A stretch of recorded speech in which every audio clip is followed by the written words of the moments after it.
Welcome to WineWire, everyone. My name is Adam, and as always, this is Nelson, and welcome to the place where you can find wines you cannot find in stores. Welcome, everyone. Episode 3 just happens to be my lucky number, and 3? yeah, all right, absolutely. Okay. And you know, we're tasting wines from Italy today. I feel like we should be tasting wines from Lazio, but we are actually tasting wines from Sicily. Yes, we are. We actually have 3 wines today. The first wine is the Cerasso. How do you pronounce this again? Cerasos. Cerasos Valdebella from Sicily. This is actually a very, very interesting wine. This wine is 100% Nero d'Avola. It comes in at 13.5%. But the 2 interesting things about this wine in particular are it's really a blend of 2 different vineyard sites. And the whole idea around this was actually blending one from sea level and one from the mountaintop. Or the hillside, really. It's not quite the mountaintop, but the hillside. The whole idea around this is to create some complexity around the aroma and around the palate, and we'll see if it actually manifests itself in the wine. But the other thing about this wine is that it is anti-mafia. Anti-mafia.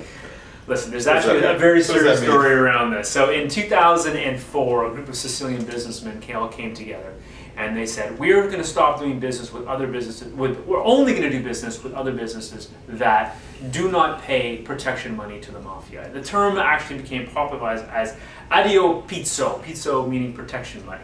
This is a pretty serious thing. It's actually gotten a lot of traction. And on the back of the label of this wine, you can actually see a small logo that says addio pizzo. And it's an indicator for other businesses, for customers, about a business that will not do business or will not pay protection money to the mafia. This is a dangerous show already. Yeah, absolutely. They're going to wind up with cement boots at some point. But just to give you an idea of how serious this is the motto of this association. A whole people who pays the pizzo is a people without dignity. And that's pretty serious. So let's see how it translates into the wine. What do you got on the nose? Well, I'll tell you something. When I think of Sicily, I think of the part of Italy that is closest to the equator. So I'm thinking hot, I'm thinking big, ripe fruit. But you know what? I didn't get that at all. I got ripe fruit, but I got also fresh red berry, some real nice herbaceous characteristic, kind of foresty characteristic, and even a little bit of earth. So not the fruit bomb I expected. You know, everything you're saying is carrying it on the palate. Real big, like a sour cherry, but that herbalness and that earthiness is really coming in. And maybe it is that complex. Maybe it is that mix of 2 different vineyard sites that's creating the complexity here. But a really well put together, interesting, complex wine. Now, this is not something I think I would hold on to for a long period of time. It's fresh, the acidity's there. This is for me a drink now wine. But quite frankly, if you take a look at the price tag of this thing, it's $18.95 per bottle, which is incredibly inexpensive. Amazing. And a great value for what's going on in this wine. Amazing, and what's going on in this region, most importantly, because it's a very soft wine.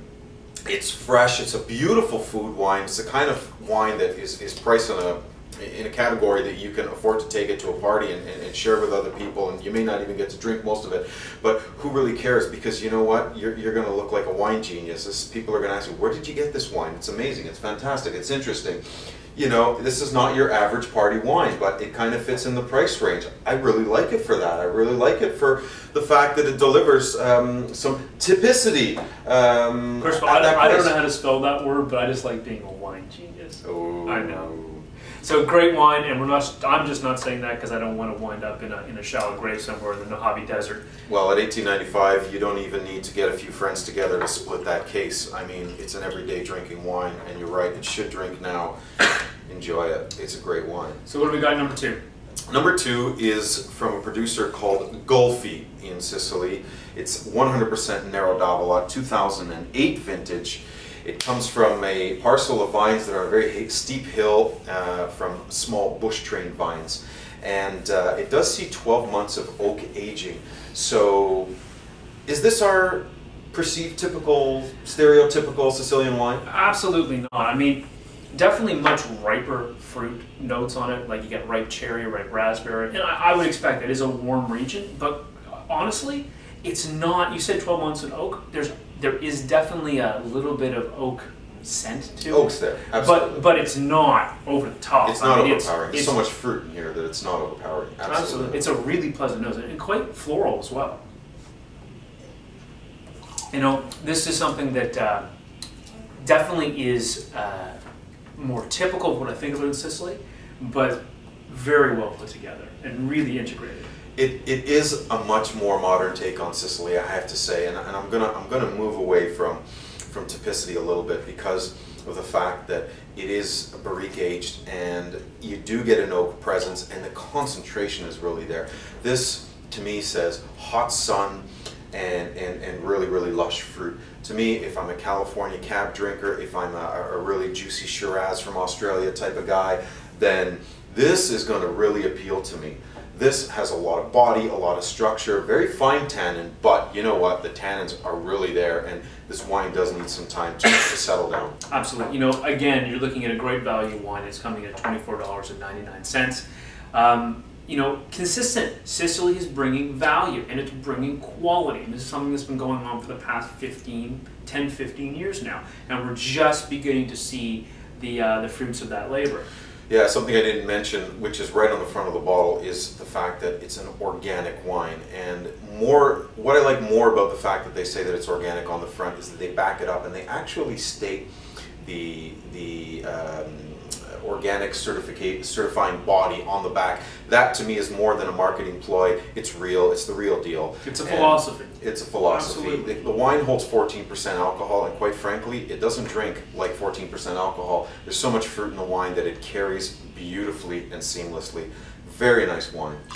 All right, so the last wine is actually from the same producer. It's the Golfi Cerasuolo di Vittoria. I pulled that one up. Nice. Okay, because usually I can't pronounce anything, including my own name.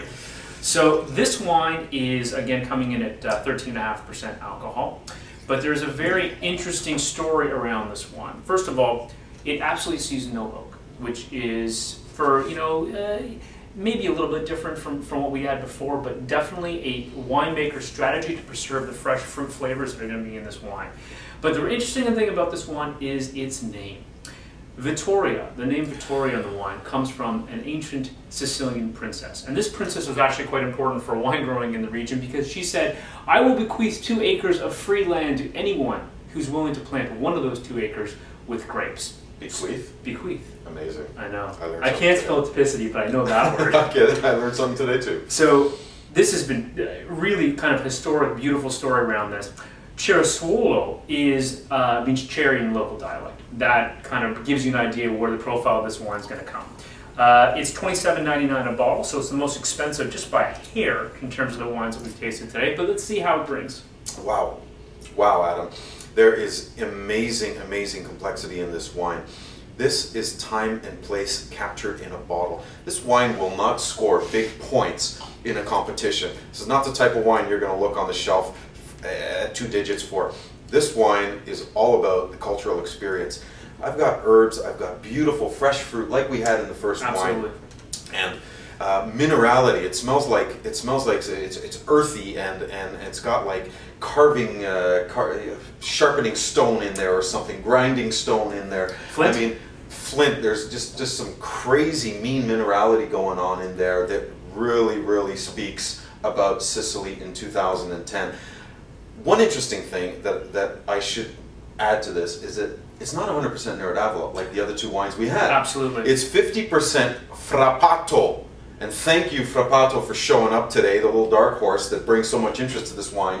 That's where I'm hedging my bet. Yeah, you know, it carries on the palate everything you say. It's got a lot of complexity. It has that minerality. The fruit is definitely there. You got cherry, raspberry, a little bit of hint of strawberry, but the minerality and the fragrance and the floral notes that come on this wine as well, and that herbaceousness all kind of bring this thing into a really nice, tight package. The tannins are there, for sure. This wine definitely can age a little bit, but it's going to get more complex and soften over time. This is very approachable right now, but I think it's going to be very interesting over the next 2 to 5 years. I'm loving this bottle in every way. I mean, it's so expansive on the palate. It is such a beautiful wine. It's harmonious. You're right, it is so approachable right now. It's so much fresh fruit going on in there and mineral complexity that I can't get up. This is my style of wine. This is a real earth-driven and elegant wine. Absolutely, and this actual one comes in cases of 6, which actually makes it a little bit more accessible to people. Mr. Perugini, hold on to a case for me because I've got one. Absolutely. All right, so this is the point in time of the show we actually lay it down and make our picks. I'm going to go first because I'm talking and I can call it right now. You're always talking. Great storytelling today, by the way. Oh, thank you very much. That was very entertaining. Really? Yeah, absolutely. I know. It's hard to entertain you. Anyways, my pick is going to be the Valdebella Carasos. This is an incredibly great value wine. Lots of complexity there. But really, mostly, I just don't want to get whacked, and that's the reason why I'm picking it. Nice back pedal. No problem. Hey, that's hard to argue with, Adam. I really like that wine, and I just might be able to pick up a case if you're willing to split it with me. I will split it with you. No problem. I really like that Under wine. $20, I'll split it with you. And I can Don't have worry. it. Yeah, and I can. It's it's just everyday drinking goodness. Beautiful wines. So what you picking there, big boy? Well, you know what? I was really impressed with Princess Victoria's Cetasuolo. It is really just the total package for me. You know, a little more expensive, but you know, I'm a sucker for wines that, you know, make you virtually travel to places, and you know what? This one does it for me. It's just a beautiful thing. Yeah, I agree. If I had to pick a second choice, that would definitely be it. Sweet. Guys, thank you so much. All the wines that we talked about today, you can find links to them right below this video. Follow us on Twitter at WineWireCA. Follow us on Facebook at our webpage at Facebook/WineWire. All the wines that we've tasted in this amazing flight are available and will be delivered to your door if you order them on WineWire.ca. The agents are happy to do that, and that is the beauty of shopping here. We'll be back in a couple days with a new episode. Until then, stay drinking, and we will see you soon. Cheers, folks.